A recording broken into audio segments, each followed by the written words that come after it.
Hoje à noite, permitam-me trazer uma mensagem para a igreja. Nós temos muitos visitantes conosco.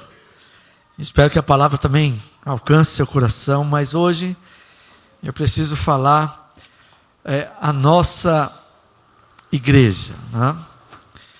A minha função como pastor, dentre outras, é zelar para que a palavra de Deus fale ao nosso coração.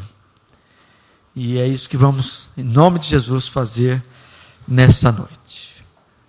Na visão da nossa igreja, nós temos sintetizado a seguinte frase, que está ali: amar a Deus, seguir a Jesus, amar e servir pessoas. Vamos repetir? Amar a Deus, seguir a Jesus, amar e servir pessoas. Muito bonito. Mas a pergunta é: como faremos isso? E se nós conseguimos fazer isso, se nós conseguimos amar a Deus como igreja de Deus, se nós conseguimos seguir a Jesus como igreja de Deus, se nós conseguimos amar e servir pessoas como igreja de Deus, seremos sempre uma igreja abençoadíssima, porque estaremos dentro dos critérios bíblicos para aquilo que o próprio Jesus chamou e considerou igreja do Senhor. Será essa uma missão impossível ou possível? Será que atingiremos e somos capazes de atingir um nível, um ponto que essas nossas características sejam mais marcantes, ou tão marcantes que elas chamem a atenção, inclusive das pessoas que estão fora, das pessoas que ainda não pertencem à nossa igreja, à nossa comunidade, e vão nos reconhecer por isso, por amar a Deus, por seguir a Jesus, por adorar a Deus, seguir a Jesus, amar e servir pessoas. Abra sua Bíblia em Zacarias, capítulo 8, versículo 23. Antigo Testamento, lá entre os profetas menores, nós vamos ler o versículo 23. Zacarias, profeta, né? Capítulo 8, versículo 23. Assim diz o Senhor dos Exércitos: naquele dia, ou naqueles dias, 10 homens de todas as línguas e nações agarrarão firmemente a barra das vestes de um judeu e dirão: nós vamos com você, porque ouvimos dizer que Deus está com o seu povo. Amém? Quando há poder de Deus em nós. Obrigado, Senhor, por esse culto que prestamos a Ti. Obrigado por podermos cantar louvores a Teu nome. Obrigado por podermos, ó Deus, orar e falar com o Senhor com as nossas palavras, com o nosso pensamento. E obrigado também pela Tua palavra. E que ela nessa noite venha ao encontro do coração da Tua igreja. Oramos assim em nome de Jesus. Amém e amém. Quero aceitar, irmãos. Este versículo, ele é absolutamente fantástico, extraordinário, lindo.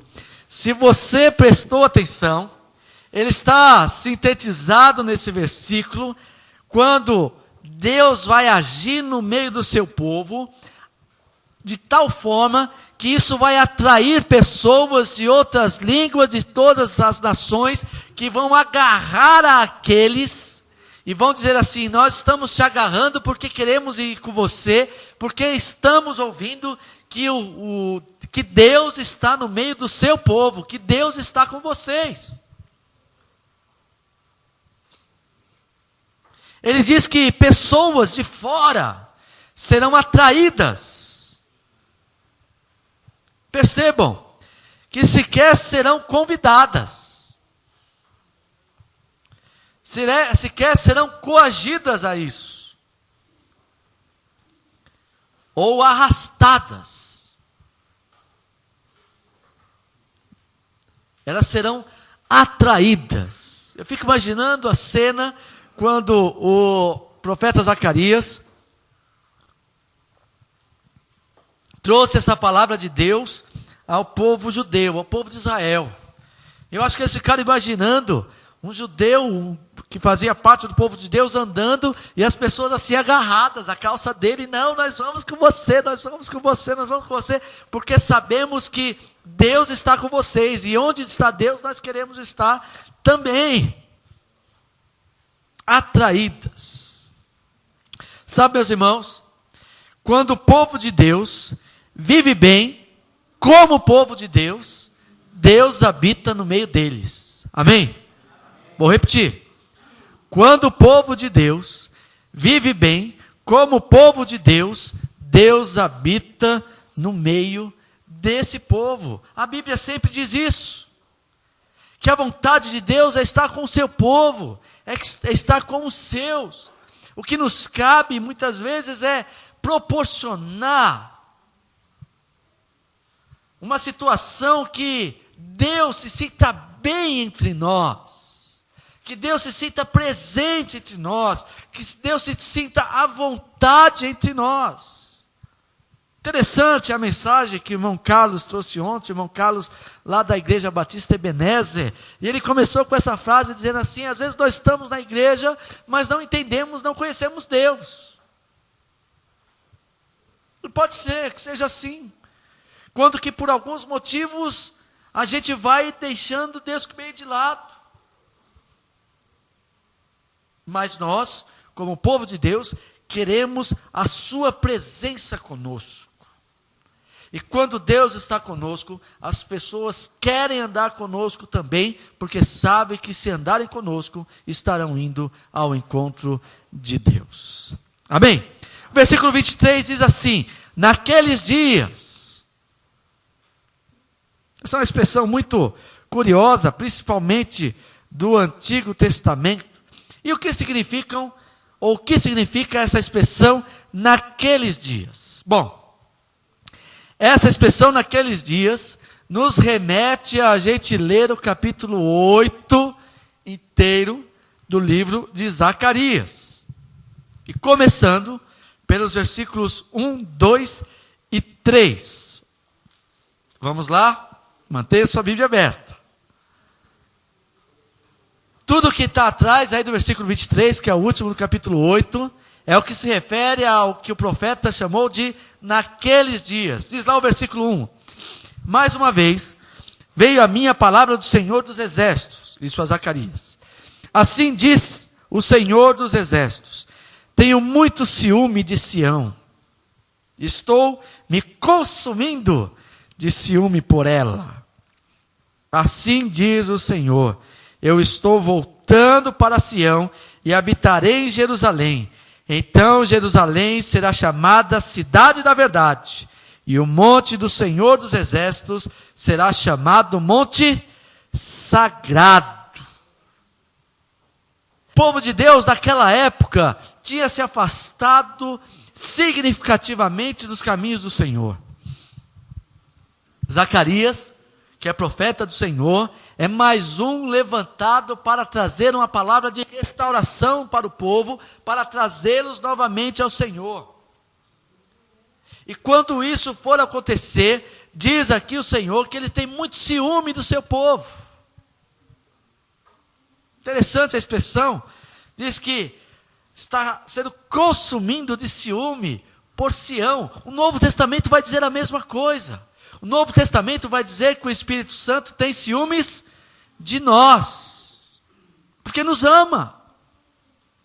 Deus ama o seu povo, Deus ama a sua igreja, a ponto de entregar seu Filho Jesus para morrer por nós, para nos salvar. E quando Deus decide mais uma vez estar com o seu povo, quando o povo coloca novamente Deus como centro de todas as coisas como centro da sua vontade, como centro das suas diretrizes, como centro da sua vida, como era a proposta de Deus, através do profeta Zacarias, as coisas começam a mudar, e mudar para melhor, inclusive renomeando coisas que no passado tinham outro significado. Quando o povo se abre para a presença de Deus, para que Deus esteja neles, diz aqui a palavra de Deus que Jerusalém já não será mais chamada só de Jerusalém, mas será chamada cidade da verdade. E que o monte do Senhor dos Exércitos não será chamado só de monte do Senhor dos Exércitos, mas será chamado de monte sagrado, monte santo. E é isso que acontece conosco. Quando nós individualmente entregamos a nossa vida para Deus, quando nós individualmente entregamos a nossa vida para Jesus, a maneira como Deus nos olha é completamente diferente. Ele nos olha agora como filho resgatado. Interessante, que lá no livro do Apocalipse, da revelação, das revelações, a Bíblia diz que em determinado momento lá nos céus, os salvos vão receber uma pedrinha. É lógico que o livro de Apocalipse é cheio de símbolos. Mas interessante que diz que lá naquela pedrinha que cada salvo vai receber, vai estar escrito um nome. E um nome que só aquele que tiver aquela pedrinha vai saber. Um nome diferente. Hoje nós lemos com os jovens a história de Jacó. Jacó, depois que teve um encontro pessoal com Deus, intenso, teve o seu nome mudado de Jacó para Israel. Teve o seu nome mudado de enganador para aquele que lutou com Deus e venceu. É isso que significa Israel. Vencedor. Deus está propondo para o povo: me coloquem de novo no centro. Me coloquem de novo como o principal, me coloquem de novo como todas as coisas girem ao meu redor e as coisas ao redor de vocês vão mudar. Deus vai habitar conosco e Deus vai mudar, inclusive aquilo que nós, aos nossos olhos, nos parece humanos, se tornarão mais espirituais. Estou preparando uma mensagem cujo título é Bem-vindos, amadores. E eu não sei se vou pregar essa mensagem aqui, mas Deus colocou essa mensagem no meu coração, estou preparando. Mas a ideia básica da mensagem é a seguinte: que Deus não chama profissionais para a música. Deus não chama profissionais da comunicação para ser pastor. Deus não chama profissionais de estratégia para ser missionários. Deus não chama profissionais de pedagogia para serem professor da escola bíblica. Deus não chama profissionais. Deus chama o que para nós humanamente é chamado de amadores. Muda. E a gente consegue ver nesses amadores o agir de Deus. O agir de Deus. Então, quando se diz naqueles dias, é a presença do Senhor mudando todas as coisas. E mais ainda, versículos 4 e 5, leia aí comigo. Assim diz o Senhor dos Exércitos: homens e mulheres de idade avançada voltarão a sentar-se nas praças de Jerusalém, cada um com a sua bengala, por causa da sua idade. E as ruas da cidade ficarão cheias de meninos e meninas brincando. Quando Deus está no meio do seu povo, uma das coisas curiosas que acontece é que as gerações são restauradas e são renovadas. Elas se misturam e se entendem todas elas como povo de Deus. Como eu disse que estava falando aqui à igreja, eu gostaria que você prestasse atenção no que tem acontecido nos últimos anos na nossa igreja, particularmente com os adolescentes. Nós temos 21 ou 22 adolescentes aqui na igreja, e todos eles batizados. Amém? Mas também temos idosos, temos gente de meia idade, temos gente que está na vida adulta, temos jovens. Isso, meus irmãos, a gente tem que ser mais sensível e entender que isso é agir de Deus, é Deus misturando as pessoas e dizendo para elas: vocês são meu povo, vocês são minha gente, vocês habitam e moram no meu coração. A cidade de Jerusalém, irmãos, tinha sido destruída, tudo tinha perdido a graça, mas Deus estava prometendo através do profeta Zacarias: olha, tudo vai ser restaurado, e vocês vão ter os velhos, já com idade, com a sua bengalinha lá, sentados na praça, mas na rua, quem estarão? Os meninos e as meninas brincando. Que privilégio. Domingo passado, estava conversando com o irmão na porta, e veio uma criança correndo, e esbarrou no irmão. E aí, como eu conheço a criança, e eu não vou dizer aqui para que vocês não a corrijam de novo, eu disse: Murilo, vem aqui. E pede desculpa. E ele voltou, o Murilo da Márcia. Ele voltou, foi lá, pediu desculpa e abraçou o irmão Carlos Durães. Isso é agir de Deus, é Deus no meio do seu povo e que faz todos iguais. Deus tinha prometido isso para aquele povo, e aquilo estava se cumprindo. Teve uma ocasião na história de Israel que os jovens quiseram se separar dos velhos. O rei Salomão morreu, e aí quem ia assumir no lugar do rei Salomão era seu filho Reboão. E aí Reboão era muito jovem, estava meio perdido ainda, como ia ser rei, como é que ele ia tomar a frente de todas aquelas responsabilidades, e ele foi procurar lá o conselho dos sábios, daqueles que tinham acompanhado também o reinado de Salomão, e os sábios disseram o seguinte: olha, seu pai pegou pesado com o povo, então faz o seguinte: seu pai cobrou muitos impostos, porque tinha que construir o templo, seu pai esforçou muito o povo, então agora é um tempo de refrigério, cuida do povo, dá uma tranquilidade para o povo. E aí Reboão ouviu o conselho dos sábios, mas depois ele foi lá com a moçada dele, com os jovens, e foi ouvir o conselho dos jovens.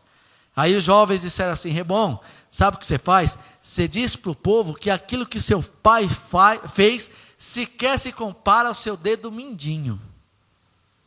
Em outras palavras, aquilo que seu pai fez, o que você vai fazer vai ser muito pior. E foi isso que Reboão tomou a decisão. E sabe o que aconteceu? O povo de Deus se dividiu em 2 nações. 10 tribos foram para o norte. Em alguns momentos da Bíblia são chamados de Israel ou de Efraim. E 2 tribos somente, a tribo de Judá e a tribo de Benjamim, ficaram no sul. E tamanho foram os problemas, que as 2 nações, que eram uma nação só, inclusive tiveram momentos de guerra. Deus não quer que ninguém se separe. Deus quer todo mundo junto, mesmo com as nossas diferenças, sejam elas de idade, sejam elas de pensamento, sejam essas diferenças de dons, sejam essas diferenças de visão de mundo. Deus nos quer juntos, porque todos somos nós povo de Deus, amém? Todos nós somos povo de Deus, minha gente. Deus nos restaura e nos ama, ainda que mesmo de maneira diferente como somos. Mas ainda tem mais. Versículos 7 e 8. Quando Deus está no centro do povo de Deus, quando Deus é o centro da comunidade cristã, particularmente falando para os nossos dias, versículos 7 e 8, a Bíblia diz assim: assim diz o Senhor dos exércitos, salvarei o meu povo dos países do Oriente e do Ocidente, e os trarei de volta para que habitem em Jerusalém, serão meu povo, eu serei o seu Deus, com fidelidade e justiça. Sabe o que Deus estava dizendo aqui? Ou o que Deus disse aqui?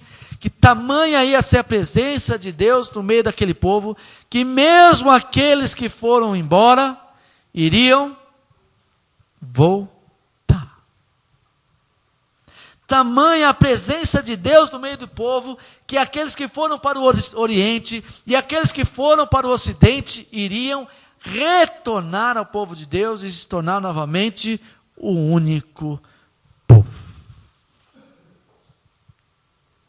Porque o poder de todos, o poder de Deus operando em nós, nos proporciona isso. A reconciliação. Aqueles que foram embora, retornam à sua casa. A presença principal de Deus na comunidade, que Deus nos dá, ou a marca registrada disso é perdão e reconciliação. Lá em 1 de João, capítulo 1, versículo 7, o apóstolo de Deus vai dizer assim: se andarmos na luz, porque Jesus é a luz, teremos comunhão uns com os outros. Temos comunhão uns com os outros. Se alguém achar, pode ler aí. 1 de João, capítulo 1, versículo 7. Se andarmos na luz, como Ele na luz está, temos comunhão uns com os outros, e o sangue de Jesus Cristo nos purifica de todo pecado. Amém? Isso é promessa de Deus. Podemos ter muitas diferenças, irmãos, mas uma coisa basta-nos ter em comum: é Jesus no nosso coração. Isso é suficiente para nos unir, isso é suficiente para lutarmos as mesmas causas, isso é suficiente para estarmos juntos, isso é suficiente para juntos enfrentarmos todas as hostes infernais. Não precisamos de outras coisas. Precisamos apenas que Jesus habite no meio do seu povo. Versículos 9, 10 e 11. Já que estamos falando de o que significa o naqueles dias, que resulta aqui no versículo 23. Assim diz o Senhor dos Exércitos: vocês que estão ouvindo hoje essas palavras, já proferidas pelos profetas, quando foram lançados os alicerces do templo do Senhor dos Exércitos, fortaleçam as mãos para que o templo seja construído. Pois antes daquele tempo, não havia salários para os homens nem para os animais, e ninguém podia tratar dos seus negócios com segurança, por causa dos seus adversários, porque eu tinha posto cada um contra o seu próximo. Mas agora, não mais tratarei o remanescente deste povo, como fiz no passado, declara o Senhor. A construção do templo para aquele povo era de suma importância. Eles poderiam reconstruir tudo.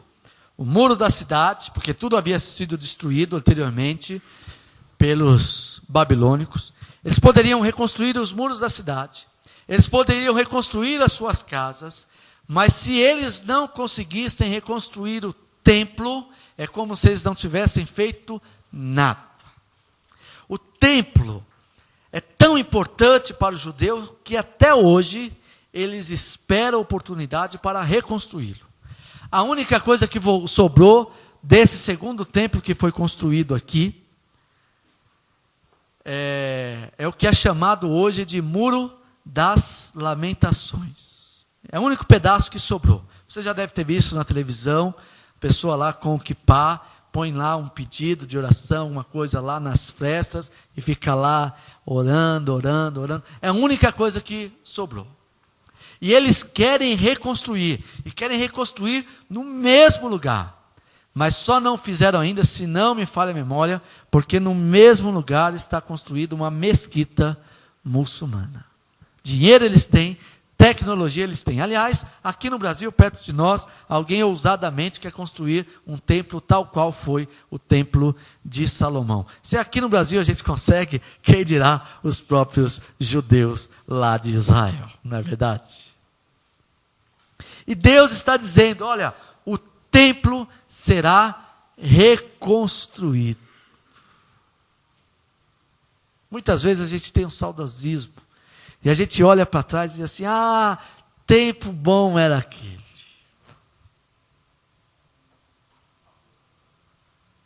E por que as coisas boas não podem voltar novamente? A promessa de Deus é que Ele reconstrói, Ele pode reconstruir, quando há poder de Deus em nós, aquilo que foi destruído, que foi danificado, que ficou lá atrás. Versículos 14, 15, 16 e 17. Ufa!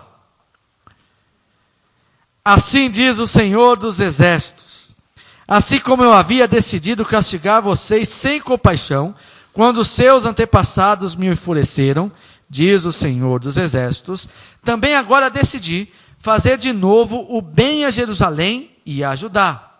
Não tenham medo. Eis o que devem fazer. Falem somente a verdade uns com os outros, e julguem retamente em seus tribunais. Não planejem no íntimo o mal contra o seu próximo, e não queiram jurar com falsidade, porque eu odeio todas essas coisas, declara o Senhor.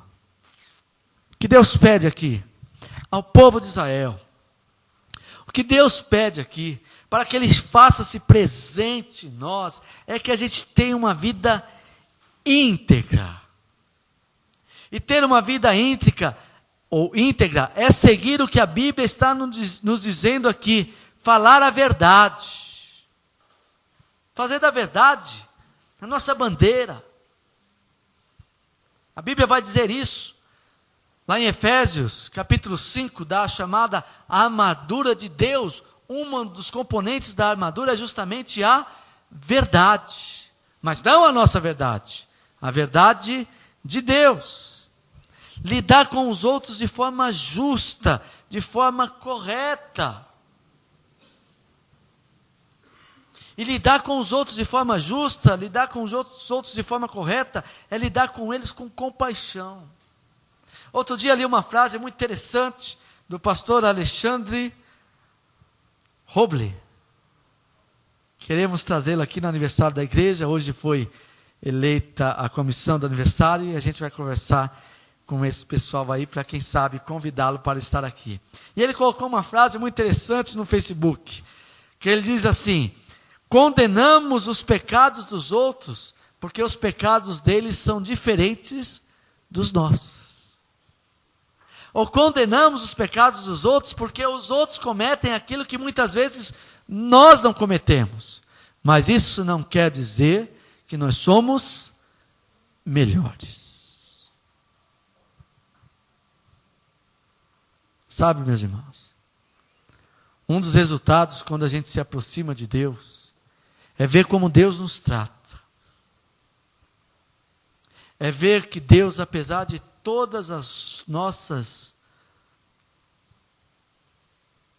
imperfeições, que Deus, apesar de todos os nossos pecados, que Deus, apesar de todas as situações adversas que às vezes nós mesmos causamos, Deus tem compaixão da gente, Deus tem misericórdia. Certa ocasião, Jesus contou a seguinte parábola, que um homem tinha uma grande dívida com uma outra pessoa.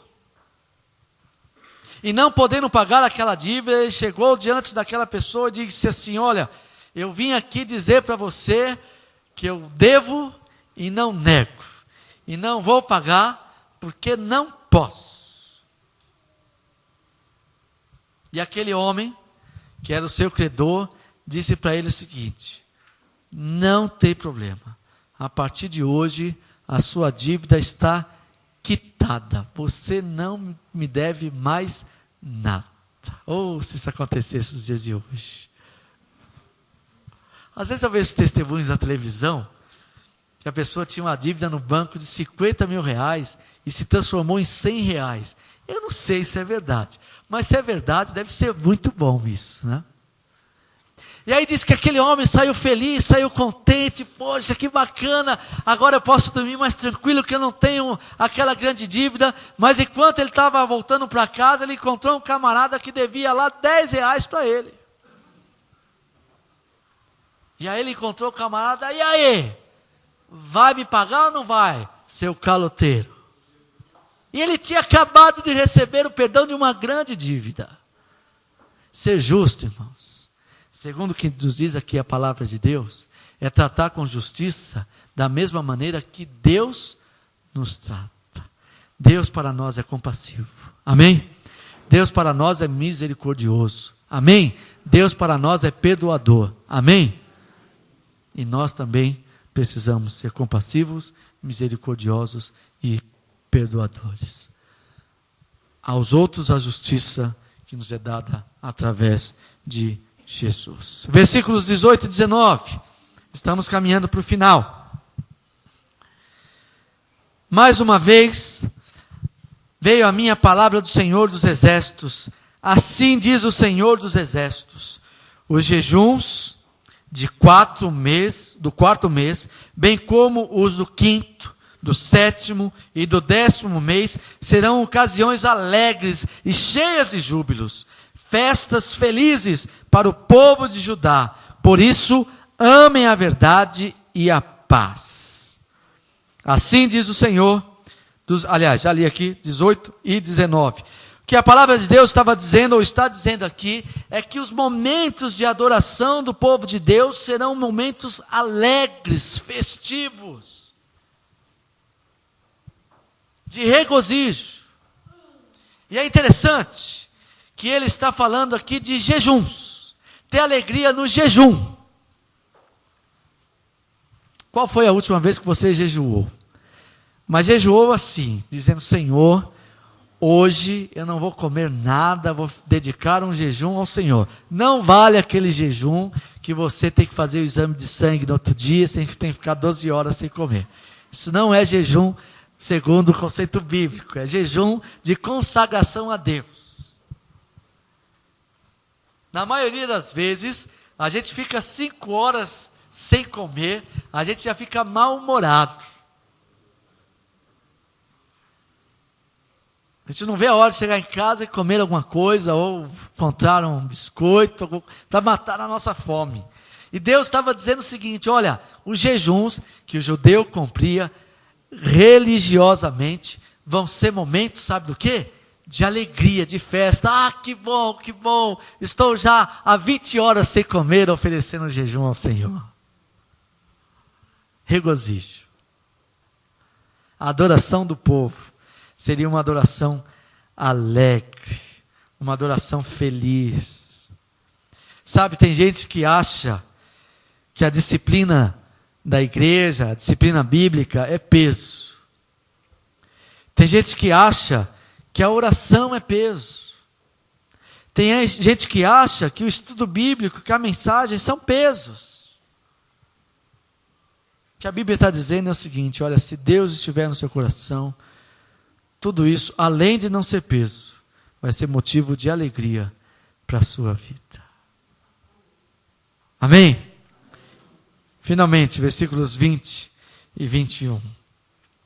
Assim diz o Senhor dos Exércitos: povos e habitantes de muitas cidades ainda virão, e os habitantes de uma grande cidade, ou de uma cidade, irão a outra cidade e dirão: vamos logo suplicar o favor do Senhor e buscar o Senhor dos Exércitos. Eu mesmo já estou indo. Para quem se dirige essa palavra, irmãos? Era uma mudança radical. Esse povo, a quem é dada essa profecia, tinha sido um povo praticamente destruído. se tornou um povo desacreditado. Naquela época, se uma nação conquistava outra nação, significava que o povo da nação que conquistou, aliás, o Deus da nação que conquistou, era mais poderoso do que o Deus da nação conquistada. Então, quando se perdia uma guerra, não era só uma guerra que era perdida a autoestima. Mas não era só a autoestima que era perdida a fé. E não era só a fé que era perdida a esperança.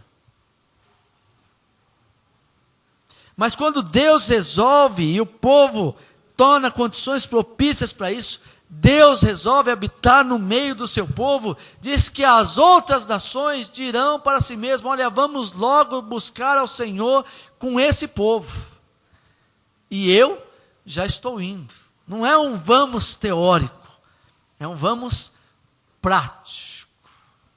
Há uma renovação espiritual. Há um renovo espiritual. Porque a fé volta a fazer parte do coração da gente. A esperança volta a fazer parte do coração da gente. E a gente volta a crer num Deus que pode todas as coisas. Amém?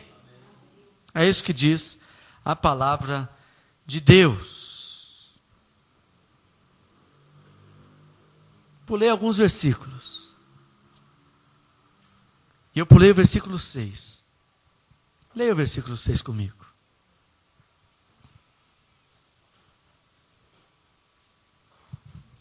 Veja só a palavra de Deus, que foi dirigida àquele povo, é dirigida a nós hoje.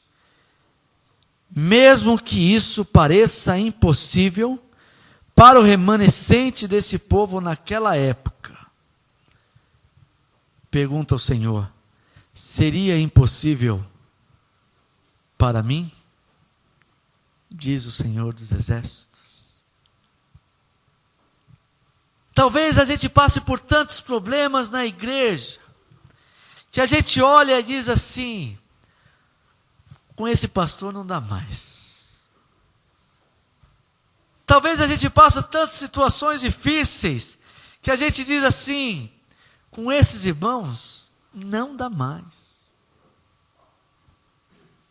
Talvez a gente passe tantos problemas difíceis, que a gente olha para a nossa forma de culto e diz assim: com essa forma de culto não dá mais. É impossível. Aí Deus, como disse Jesus lá aos seus discípulos, pergunta o seguinte: pode ser impossível para vocês, mas seria isso impossível para mim? Diz o Senhor dos Exércitos. E a resposta é: não. Para Deus não há impossíveis. Versículo 23. 10 homens de outras nações, de outras línguas, agarrarão as orlas das vestes de um judeu e dirão: nós vamos com você, porque ouvimos que Deus está no meio do seu povo. A palavra de Deus para nós hoje é: 10 pessoas que nós não sabemos quem são, irão um dia nos procurar, em determinado momento nos procurar, e vão dizer para nós: eu quero ir com você para a sua igreja, porque eu tenho ouvido que na sua igreja Deus está no meio de vocês. Eu sei que Deus está no meio do povo de vocês. Eu sei que Deus habita com vocês. Como é que nós somos vistos? A igreja católica aqui do Padre Chicão, até hoje é chamada de igrejinha. Se você quer dizer para alguém para vir para cá: olha, você vai, tal, e você vai, pergunta pela igrejinha, que hoje, considerando a construção física, não é nada de igrejinha, mas ficou marcado por causa de algum determinado tempo como igrejinha, de maneira carinhosa, diz que não é pejorativo, não. E como nós marcamos a nossa igreja aqui? Como é que as pessoas podem nos conhecer? Como é que elas podem nos chamar? Elas podem nos chamar simplesmente de Igreja Batista. Ou quem ainda conhece um pouco mais, dizer Igreja Batista Memorial e Jardim Matarazzo. Ou como alguns têm costume de dizer, Igreja do Pastor Regis. Mas nós também podemos ser conhecidos como a igreja onde Deus opera milagres. A igreja onde Deus está presente. A igreja onde Deus habita.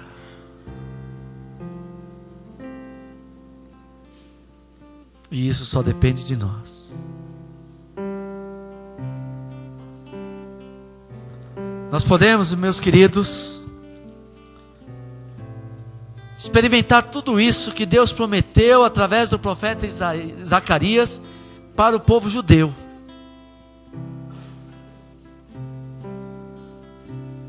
Estou convencido disso no meu coração, não tenho dúvidas algumas que Deus pode fazer isso conosco.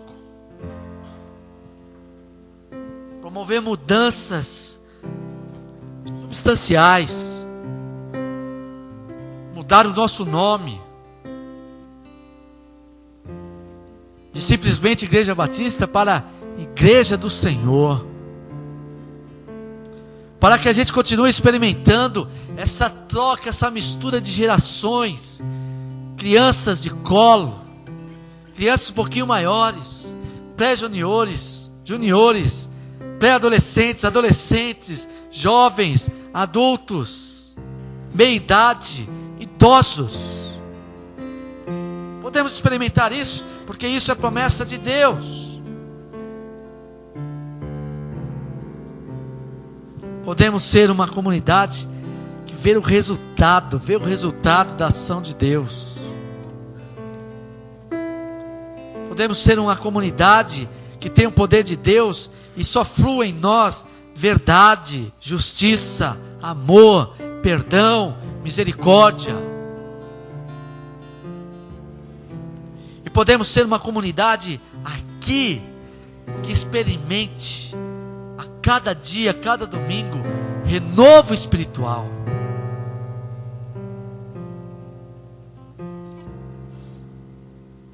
Para os mais incrédulos, impossível. Mas para Deus e para os crentes de Deus, possível, porque Deus é o Todo-Poderoso que habita no meio do seu povo. Vamos ficar em pé, vamos orar.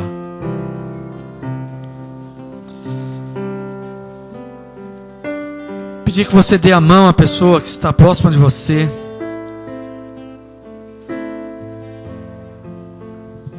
Você sinta o seu calor.